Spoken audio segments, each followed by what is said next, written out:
Oke, Assalamualaikum warahmatullahi wabarakatuh. Ini pertemuan pertama, kita akan mengulas terkait dengan overview dari konsep Object Oriented Programming. Nah, jadi di dalam konsep pemrograman OOP ini banyak hal yang harus kita pelajari, baik itu dari konsep pembentukan OOP sendiri, terkait pembentukan kelas, pembentukan objek, pembentukan atribut, dan lain sebagainya. Kemudian di dalam pembentukan masing-masing komponen dalam OOP itu, ya kita masih menggunakan konsep programan seperti percabangan, perulangan, dan lain sebagainya. Ini kita akan mengulas sekilas ya. Kemudian ini tujuan instruksionalnya, kompetensinya. Jadi diharapkan dengan mengikuti perkuliahan ini kita bisa mengingat kembali konsep dasar dari Object Oriented Programming yang diterapkan di dalam pemrograman Java. Oke, yang pertama kita awali dengan pembentukan variabel. Jadi intinya variabel itu menyimpan suatu data, di mana data ini kita sebut sebagai nilai. Nah, dalam pemrograman pasti kita akan menyimpan suatu nilai, karena nilai itu yang pasti kita akan proses suatu nilai. Nah, itu yang akan kita kembalikan. Nanti akan didapatkan hasilnya dari nilai tersebut. Nah, pembentukan variabel ini kalau di Java kita pakai seperti biasa ya, tipe data kemudian nama variabel, di mana tipe datanya banyak sekali jenisnya, char, integer, float, dan lain sebagainya. Ini sudah dibahas lebih panjang di semester 1 ataupun semester 2. Kemudian selanjutnya ini deklarasi variabel. Jadi variabel itu mengikuti dari tipe nilai. Jadi kalau bilangan pecahan, nah kita bisa pakai float, kita bisa pakai double. Kalau bilangan bulat, nah kita bisa pakai integer dan lain sebagainya. Kalau ya ini bedanya Java dengan C. Jadi kalau di C dulu ketika kita pakai string ya kan harus deklarasi array of char ya, dideklarasikan array. Tapi kalau di Java kita hanya pakai tipe data string. Otomatis dia bisa menyimpan nilai kumpulan dari beberapa karakter. Kemudian selanjutnya kalau kita ingin deklarasi nilai A atau array, nah ini bisa kita masukkan kumpulan dari beberapa nilai. Kalau ini kumpulan variabel array A ini kumpulan nilai dari tipe data integer. Kemudian, nah di dalam pemrograman juga kita mengenal percabangan. Jadi ini digunakan untuk memilih atau perintah mana yang akan dijalankan berdasarkan dari kondisi true atau false. Ada juga disebut dengan perulangan atau looping ya. Ini kita bisa biasa pakai while, switch, atau pakai for ya. Selanjutnya, nah di dalam if ini pasti kita sering memakai ya, nggak akan terlepas dari pemrograman dari percabangan ini ya, if else, if else dan lain sebagainya. Nah jika nilai itu kembalinya bersifat true, maka otomatis nilai itu masuk ke dalam if ya. Jadi if ini digunakan untuk nilai yang true. Ada juga beberapa kondisi, ini ada beberapa kondisi A, B, C, D. Nah itu kita bisa pakai if, else if, ataupun else ya itu. Ada kita pakai switch. Kalau di dalam if itu kita bisa menggunakan logika. Jadi logika ekspresi. Kalau di dalam switch ini sifatnya statis.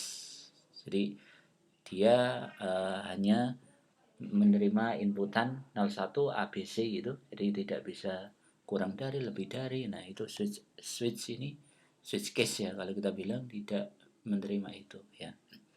Kemudian ada yang disebut dengan kontrol flow control, atau ini ekspresi yang dia bisa menyingkat ya. Jadi biasanya kalau kita if x lebih besar dari 100, nah dia akan melakukan pemrosesan ini. Jika tidak, dia akan melakukan pemrosesan ini. Nah, if else ini bisa disingkat sebaris.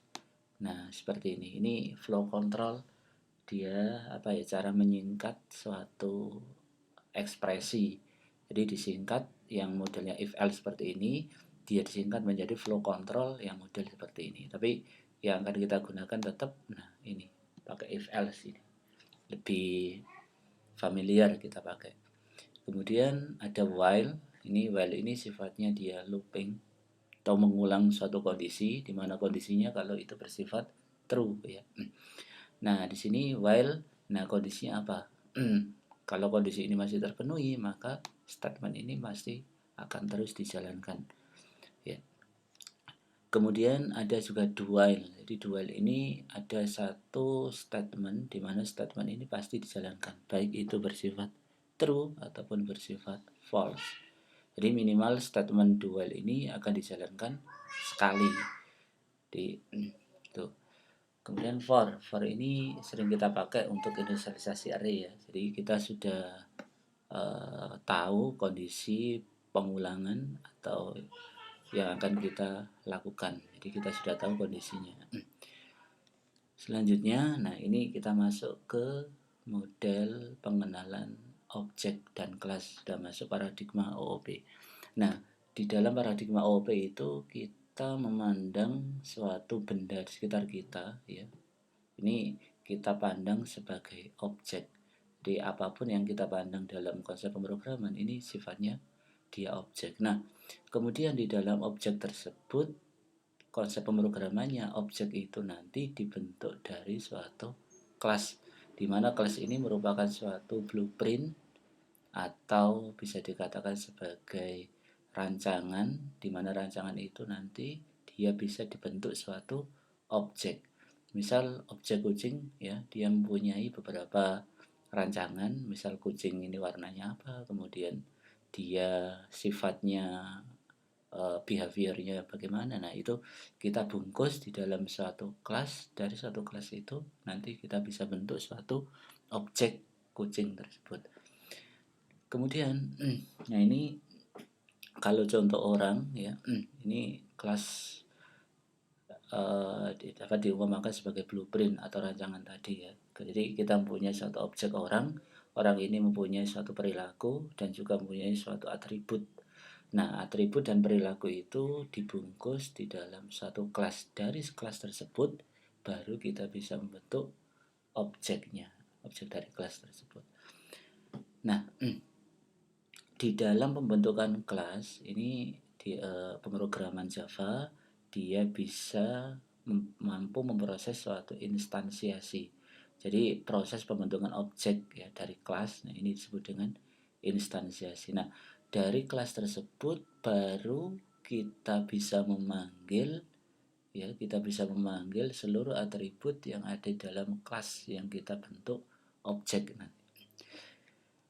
Kemudian, di dalam kelas nanti akan kita bungkus data member atau atribut. Ini yang disebut dengan data field ya. Jadi di data member ini kita membungkus sifat-sifat dari objek tersebut. Tapi kita bungkusnya dalam bentuk kelas. Misal objek orang ini memiliki nama, tinggi badan, warna rambut dan lain sebagainya. Itu merupakan suatu atribut yang dimiliki oleh orang itu. Nah, dari atribut yang dimiliki oleh orang itu bisa kita bentuk objek dan kita bisa memanggil atribut dari kelas tersebut ke dalam suatu objek. Nah, misal ini kelas orang dia memiliki atribut nama, warna kulit, berat badan, warna rambut dan lain sebagainya. Ini bisa kita cocokkan dari tipe data berdasarkan dari data itu. Jadi misal kacamata tidak apa iya apa tidak, berarti tipe datanya kita pakai boolean true or false. Kemudian metode ini bisa dikatakan sebagai behavior atau perilaku dari kelas tersebut atau dari objek tersebut. Jadi misal dia bisa manusia, berarti dia bisa berjalan, dia bisa berlari, makan dan lain sebagainya. Itu termasuk behaviornya. Nah, behavior ini nanti kita masukkan ke dalam objek, bisa dimasukkan ke dalam satu kelas. Nah, dari kelas itu kita bentuk kemudian menjadi objek. Dari objek bisa kita panggil seluruh behavior dan atribut yang dimiliki oleh kelas tersebut. Nah, kemudian di dalam konsep pemrograman ini kita mengenal metode set dan metode get atau disebut dengan metode mutator atau metode asesor. Nah, metode mutator ini kita menangkap atau mengisi suatu nilai. Jadi kalau kita di dalam pemrograman itu ada metode set, berarti dia fungsinya untuk mengubah atau memberikan nilai ke dalam suatu atribut itu. Biasanya kalau kita ingin mengisi nilai, set harga atau mengisi harga atau mengisi yang lain, nah itu berarti kalau ada metode set ini fungsinya untuk mengisi atau memberikan nilai. Kebalikannya ada yang disebut dengan metode asesor atau metode get. Metode get ini dia mengembalikan suatu nilai. Jadi kita bisa memberikan nilai pada metode set, kemudian kita kembalikan nilainya itu ke dalam metode get. Biasanya kalau kita ingin kembalikan nilai, get nilai, get harga, dan lain sebagainya. Nah, jadi ada satu keyword this ini. Keyword this ini digunakan untuk membedakan mana itu atribut dan mana itu parameter. Karena di dalam kita membentuk suatu metode set atau metode get itu pasti nanti di dalam pemrogramannya dia bisa mendeteksi mana itu parameter dan mana itu atribut. Nah, ini bisa dibedakan lewat metode this. Keyword bukan metode keyword this. Kemudian konstruktor. Di dalam konsep OOP ada disebut dengan konstruktor. Jadi konstruktor ini dia digunakan untuk pemberian nilai ketika pertama kali objek itu dibentuk. Jadi kalau metode set itu ada di dalam kelas, dibungkus dalam satu kelas metode setnya. Kalau konstruktor ini pemberian nilainya ketika kita membentuk satu objek dari kelas itu. Nah, ini langsung kita isikan nilainya kalau kita menggunakan konstruktor. Kemudian di dalam ciri-ciri dari konstruktor itu pasti nama konstruktor itu sama dengan nama kelasnya sama. Jadi misal ada kelas waktu, berarti konstruktornya namanya waktu. Kemudian di sana ada parameternya. Parameter itu dibentuk dari atribut yang dimiliki oleh si kelas tersebut ya. Oke, misal ini ada kelas orang, di mana kelas orang ini memiliki atribut, ada nama, ada warna kulit, dan lain sebagainya. Ini pembentukannya. Kemudian orang ini bisa menangis, bisa tertawa, bisa berlari, berjalan. Nah, itu metodenya ya. Nanti bisa kita membentuk objek dari kelas orang ini. Nah, ini pembentukannya.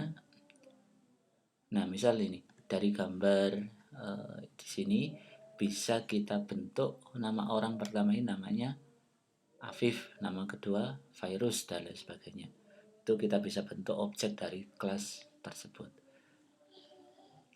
Nah, di sini ada satu contoh, bisa kita contohkan sekilas.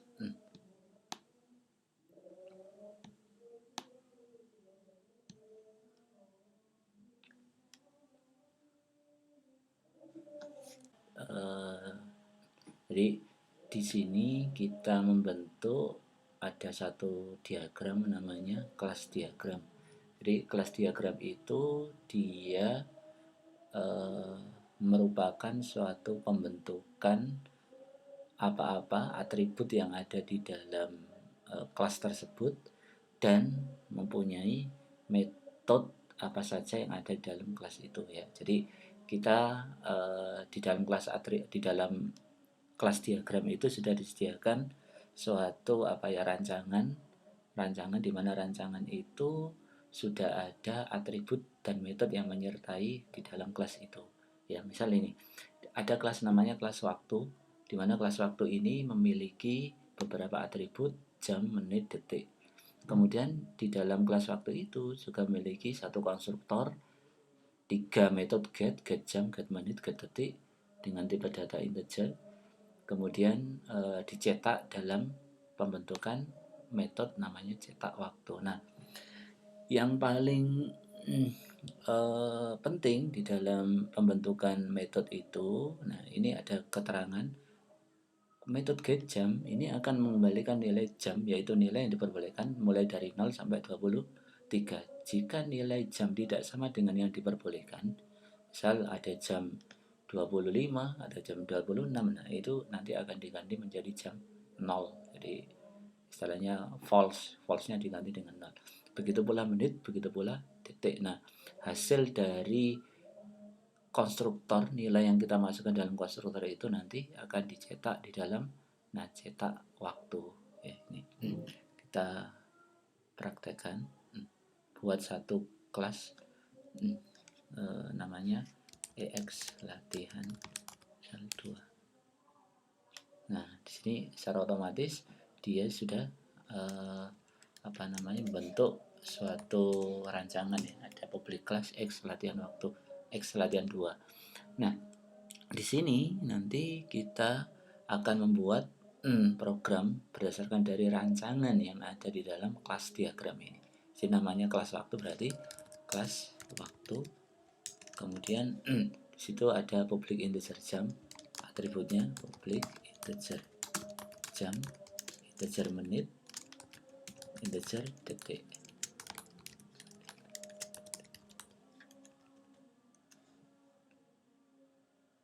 Nah, ini waktu satu. Oke, salah ini. Nah, di sini sudah kita bentuk atributnya. Kemudian di dalam atribut ini nanti kita membentuk metode yang ada di dalam kelas waktu itu. Nah, yang pertama kita bentuk konstruktor. Biar gampang cara pembentukan konstruktor itu bisa kita insert code. Nah, ini. Jadi di NetBeans itu sudah disediakan satu plug and play. Nah, ini bisa kita inputkan konstruktor. Nah, karena kita disuruh membentuk semuanya, nah otomatis dia bisa mengenerate seluruh atribut, tapi dia dimasukkan ke dalam konstruktor. Kalau kita lihat konstruktor waktu 1 ini mengikuti nama kelasnya, jadi sama konstruktornya. Kemudian get jam, berarti kita membentuk satu metode namanya integer get jam. Nah, ini satu metode. Nah, isinya yaitu dia mengembalikan nilai jam. Berarti nilai jam ini yang diperbolehkan adalah 0 sampai 23. Berarti if jam lebih besar sama dengan 0 dan jam kurang dari sama dengan 23, ini akan mengembalikan nilai jam. Jika tidak di dalam range tersebut, maka dia nggak akan mengembalikan nilai kita 0. Nah, ini fungsi get jamnya. Begitu pula get menit, ya kita copy paste saja karena hasilnya sama. Get menit, berarti get menit di sini dia akan mengembalikan nilai menit, di mana menitnya itu dimulai dari 0 sampai 59. Kalau dia mengembalikan nilai itu, kalau sesuai menitnya, maka dia akan mengembalikan nilai menit tersebut. Kalau tidak, dia mengembalikan nilai 0. Begitu pula detik, get detik sama detik.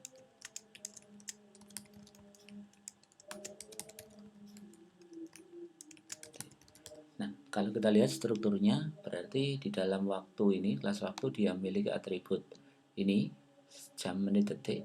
Di dalam metodenya, dia memiliki konstruktor, satu konstruktor. Dia memiliki 3 buah metode get jam sesuai dengan kondisi yang sudah ada di dalam latihan 1 ini. Yang terakhir yaitu metode void cetak, public void cetak waktu. Fungsinya dia digunakan untuk mencetak keseluruhan dari metode-metode yang kita bentuk tadi. Ada get detik, get menit, get jam, dan lain sebagainya. Yang akan dicetak yaitu ini Nah, biar kita cepat ngetiknya, untuk menampilkan data kan kita pakai system.out.println. Nah, ini di NetBeans itu kita pakai sort, kemudian kita tekan tab. Nah, itu otomatis langsung dia bisa mengenerate system.out.println lebih cepat ya. Waktu saat ini adalah, ini dia akan memanggil metode get jam, atau lebih gampangnya kontrol. Nah, dia akan generate sendiri. Kemudian get menit, kemudian yang terakhir get detik, get detik. Nah, sudah. Ini cara untuk menampilkan waktu. Jadi get jam, get menit, get detik ini kita memanggil metode yang sudah kita buat sebelumnya. Nah, kemudian langkah selanjutnya seharusnya ada di dalam kelas main ya, public static void main, sama seperti kita bentuk sort atau sistem data println, public static void main PSFM, kemudian tab, otomatis dia bisa.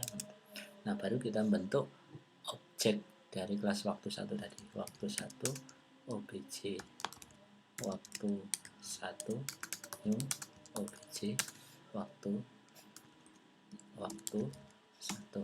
Ini kita bisa masukkan nilainya jam ke 10, menit ke 10, dan detik ke 10. Baru kemudian kita panggil obj waktu, kita panggil metode cetak waktunya sekitaran 10. Tetapi kalau kita lihat kondisinya, misal di jam 25, karena di jam 25 ini di atas range 23, diharapkan program akan kembalikan nilai 0. Nah, oke, seperti itu cara pembuatan program dengan menggunakan konsep OOP ya. Nah, selanjutnya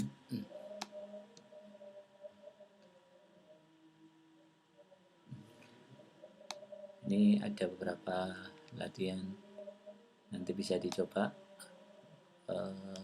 penjelasan metodenya.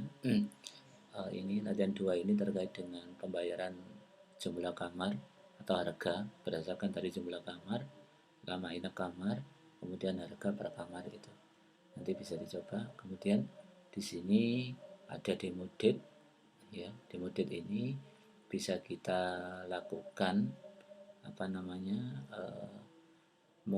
nilai date atau next day ini dia bisa menambahkan 1 hari setelah hari ini. Jadi misal hari ini hari Senin, berarti ketika kita panggil next day itu hari Selasa, next month, begitu pula ditambahkan 1 bulan setelah hari ini, kemudian next year. Ini demo date ini bisa kita panggil lewat data dari sistem, bisa, karena di Java itu dia bisa mendeteksi, atau ada suatu library yang dia bisa mendeteksi suatu atribut tanggal dari sistem ya. Nah, di dalam OOP ini ada beberapa fitur OOP yang paling sering kita kenal, yaitu enkapsulasi, inheritance atau pewarisan, dan polimorfisme. Nah, di dalam enkapsulasi ini konsepnya yaitu kita membungkus atau menyembunyikan detail implementasi ya, karena bisa juga kita bisa menyembunyikan detail implementasi di dalam satu kelas itu bisa menggunakan modifier ya. Bisa kita pakai modifier private, sehingga ketika kita salah satu metode atau salah satu atribut kita pakai modifier private, otomatis kelas tersebut atau metode tersebut tidak bisa dipanggil di dalam objek yang akan kita panggil dari kelas itu. Jadi dia dilindungi. Kita bisa memanggil dari metode yang model private itu asalkan kita panggil dalam metode yang lain dalam satu kelas, kemudian kita memanggil objek dari kelas itu ya setelah dari metode yang dibentuk dari pemanggilan tadi. Nanti coba kita praktekkan. Kemudian ada inheritance, ini pewarisan yang sangat legendaris sekali. Nah, karena model pewarisan ada satu keyword yang bisa kita pakai, yaitu keyword extends.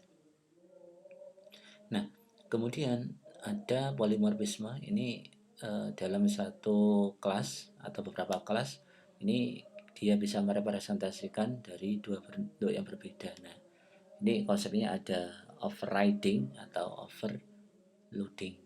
Nanti kita bahas sekilas. Nah, enkapsulasi ini yang pertama, jadi yaitu kita fungsinya membungkus suatu metode di dalam suatu unit kelas. Nah, dengan ada enkapsulasi ini, kita bisa memproteksi suatu metode atau suatu atribut sehingga metode dan atribut itu dia tidak bisa diintervensi dari metode yang lain. Nah, ini salah satu contohnya. Coba. Ini ada satu kelas lingkaran, di mana satu kelas lingkaran ini memiliki satu atribut jari-jari. Nah, kemudian kalau kita lihat metode get luas, ini dia sifatnya private. Jadi modifiernya private sehingga dia tidak bisa dipanggil dari kelas lain ketika kita membentuk objeknya nanti. Jadi nggak bisa dipanggil karena sifatnya dia private. Nah, tetapi metode get luas ini yang model private ini dia dipanggil di dalam kelas display. Nah, hasil dari get luas ini ditampilkan dalam kelas display ini bisa. Jadi dalam satu kelas meskipun dia modifiernya pakai private ini masih bisa dipanggil ya. Tetapi metode get class ini dia tidak bisa dipanggil oleh kelas lain meskipun itu dibentuk objeknya, tidak bisa. Nah, ini disebut dengan enkapsulasi sehingga metode get luas ini dia tidak bisa diintervensi, tidak bisa diubah dari kelas lain. Kita bisa memanggil kelas get luas ini di dalam metode display, dalam satu metode itu bisa, sehingga ketika kita akan membentuk kelas baru dan memanggil get luas ya otomatis kita memanggil displaynya dulu gitu. Ini model enkapsulasi. Kemudian inheritance ini tujuan utamanya yaitu dia tidak ada reducing code atau suatu kode yang bisa redundan atau ada beberapa kode yang sama. Itu menghindari itu inheritance. Jadi modelnya dia pewarisan. Jadi kita bisa mewariskan dari suatu pola tertentu. Nah, dari situ dia bisa mewariskan ke sub anaknya. Ada sub kelasnya. Nih. Nah, contohnya ini. Ada kelas person di mana kelas person ini memiliki nama, alamat. Orang pasti memiliki nama dan alamat. Ini kalau kita sebut kelas person ini sebagai parent kelasnya. Jadi kelas yang paling tinggi. Kemudian kelas yang paling tinggi itu karena orang pasti punya nama dan punya alamat. Nah, ternyata di bawahnya ini ada kelas mahasiswa dan kelas dosen. Mahasiswa pasti orang, tapi orang belum tentu mahasiswa. Nah, itu. Jadi kita bisa berpikirnya itu dari kelas yang general yang menuju kelas yang spesifik. Nah, mahasiswa merupakan bagian dari orang di mana mahasiswa itu sudah pasti punya nama dan punya alamat. Bedanya mahasiswa itu pasti punya NIM sehingga ketika kita akan mendeklarasikan mahasiswa, nah ini kita panggil nama induknya atau atribut yang ada di dalam induknya. Misal nama, alamat. Nah, ini disebut dengan inheritance. Nah, kelas mahasiswa extends person. Nih. Kemudian di dalam sini nanti kita bisa membentuk pewarisan dari kelas orang tadi. Nah, tapi kita mendeklarasikan ulang protected string nama dan alamat ini kita tidak mendeklarasikan ulang, tapi hanya kita manggil dari kelas person tersebut. Kemudian ini, jadi ketika kita manggil nama, alamat si mahasiswa ini, otomatis dia bisa memanggil nama alamat yang ada dalam sini. Jadi tidak kita memanggil ulang lagi atau kita mendeklarasikan ulang di dalam kelas mahasiswa nama dan alamat, tidak, tapi nama dan alamat yang ada dalam mahasiswa ini hasil dari turunan kelas person ini. Begitu pula dosen. Ini publik mahasiswa ini atau publik dosen ini merupakan konstruktor. Coba kalau kita lihat cara pembentukan konstruktornya, ya, publik dosen, string nama, string alamat. Nah, ini super ini kita memanggil kelas yang di atasnya tadi. Nah, di dalam polimorfisme yang terakhir ada dia bisa merujuk bahwa di dalam pembentukan metode dan pembentukan kelas ini ada suatu kesamaan, baik itu nama kelas yang berbeda atau nama metode yang berbeda atau parameter yang dipakai yang berbeda. Nah, di sini misal ada void data, namanya sama, nama metodenya void data, tetapi dia memiliki parameter yang berbeda, tipe data di dalam parameter yang berbeda, misal integer sama string. Nah, ini adalah dua metode dengan nama yang sama tetapi memiliki parameter input yang berbeda. Ini boleh dalam bahasa pemrograman seperti ini. Begitu pula ada nama tipe datanya, nama metodenya sama, tipe datanya juga sama, tetapi nama parameternya berbeda. Ini juga boleh. Selain itu, ada yang dibalik. Metodenya sama, tapi susunan dari pembentukan parameternya ini berbeda. Ini juga, nah ini salah satu jenis dari model polimorfisme. Nah, seperti yang saya bilang tadi, di dalam model polimorfisme ini ada yang disebut dengan overriding, ada yang disebut dengan overloading. Jadi kalau kita lihat override ini dia konsepnya konsep inheritance. Jadi dia memiliki metode yang sama, baik nama metode ataupun tipe parameter yang sama, tetapi kelas ini berada dalam kelas yang berbeda, tetapi kelas itu masih berhubungan. Nah, ini override ini biasa kita pakai di dalam konsep inheritance atau pewarisan. Begitu pula kalau override itu ada dua metode yang sama tetapi di kelas yang berbeda, overloading beda. Kalau overloading itu ada dua metode dengan nama yang sama tetapi mempunyai input parameter yang berbeda, dan kedua metode itu ada di dalam kelas yang sama. Nih. Jadi jika dibuat dua metode yang sama, baik nama metode dan parameternya, dan itu dibuat di dalam kelas yang sama, maka program itu akan error. Makanya overloading ini dia bisa membuat metode, dua metode namanya sama, tetapi input parameternya harus berbeda karena dia ada di dalam kelas yang sama. Contohnya ini contoh override ya. Jadi di dalam override ini konsepnya konsep inheritance ya.